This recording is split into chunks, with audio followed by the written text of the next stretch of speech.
అవుతుందండి అని నేను చర్చికి వెళ్తాను కదా, నేను ఎప్పుడో బాప్తీసం తీసుకున్నా కదా, నేను కూడా తొందరపాటు నిర్ణయాలు తీసుకుంటానా అంటే నువ్వు కాదు, ఎవరైనా సరే, ఎవరైనా, అవునా, ఎవరైనా సరే హృదయంలో వాక్యం లేకపోతే గనక తీసుకునే నిర్ణయాలు ఎలా ఉంటాయంట? తప్పుడు నిర్ణయాలు, తొందరపాటు నిర్ణయాలుగానే ఉంటాయి. దానికి జ్ఞాపకం పెట్టుకోవాలండి. మేము చర్చికి వెళ్తూ ఉంటాం, నేను తీసుకునే డెసిషన్ రైట్ అయిద్దని అంటే కాదు. వాక్యమైన దేవుడు మన హృదయంలో ఉండాలి, వాక్యం ఉండాలి మన హృదయంలో. కాబట్టి వాక్యం చదవాలి. వాక్యం చదవకపోతే నిర్ణయాలు మనమే తీసుకుంటాము. మనమే నిర్ణయం తీసుకుంటే అది ఖచ్చితంగా మనకి ఏమైందంట? ఉరిగా మారిపోయిద్ది అని అంటున్నాడు. అర్థమవుతుందండి. It is a trap to dedicate something rashly అని అంటున్నాడు. హృదయంలో వాక్యం లేకుండా మనం డెలికేట్ చేసుకునేది ఏమైందంట? అది వల లాంటిదంట. స్నార్ అని రాశారు. It is a snare to save rashly అని అంటున్నాడు. వల లాంటిది. అర్థమవుతుందండి.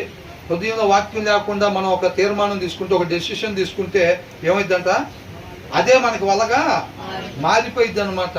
అదే నేను మంచి నిర్ణయం ప్రార్థన చేసుకుందాం అనుకున్నానే, వాక్యం చదువుకుందాం అనుకుంటున్నానే, లేకపోతే ఇద్దేద్దాం అద్దేద్దాం అనుకుంటున్నానే, ప్రతి దానికి కూడా ఏదైనా సరే అది మంచిదే కావచ్చు, ఏదైనా దేవుడి దగ్గర విచారణ చేసిన తర్వాతనే మనం చేసుకోవాలి. కాబట్టి ఆ జ్ఞానం, వివేకం కావాలి. ఆయన నడిపింపు అనుభవం మనకి ఎప్పుడు కూడా ఉండాలి. It is a trap to dedicate something rashly and only later to consider అంట. తర్వాత ఎప్పుడు తీర్మానం తీసేసుకొని అయిపోయిన తర్వాత ఏం చేస్తారంట? దాని గురించి ముందే అనుకుంటారు, వెళ్ళిపోదాం, పలానా దగ్గరికి వెళ్ళిపోదాం అని చెప్పి, అది వెళ్దాం ఇటు వెళ్దాం అని ముందే డిసైడ్ చేయి, బ్యాగులు చదువుకొని మొత్తం అయిపోయిన తర్వాత ప్రభువా ఇట్లా వెళ్దాం అనుకుంటున్నాము, ఆల్రెడీ బయలుదేరాం కూడా, అవునా, ఆల్రెడీ బయలుదేరాం, తాళం కూడా వేసాం, బయట నుంచొని ప్రార్థన చేసుకుంటున్నాం. ఏమని? ప్రయాణ మార్గాల్లో ఏం చేయాలంట? తోడుగా ఉండాలి ప్రభువా, ఏ ప్రాబ్లం రాకూడదు, కారు చుట్టూ నీ కంచె ఉండాలి.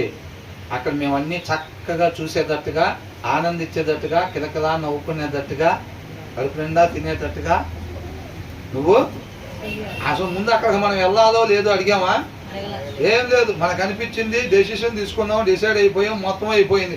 అయిపోయిన తర్వాత ప్రభా దారిలో తోడుకుంది ఆయన,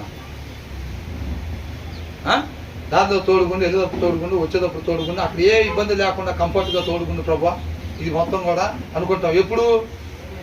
డెసిషన్ అయిపోయిన తర్వాత. వాళ్ళు ఎవరంటే వివేకం లేని వాళ్ళు అని అంటున్నాడు. అర్థమవుతుందండి. ఏమంటున్నాడు? And only later to consider once overs అని ఉంటుంది. తీర్మానం తీసుకున్న తర్వాత కాదు దాని గురించి ఆలోచించాల్సింది. ఎప్పుడు ఆలోచించాలంట?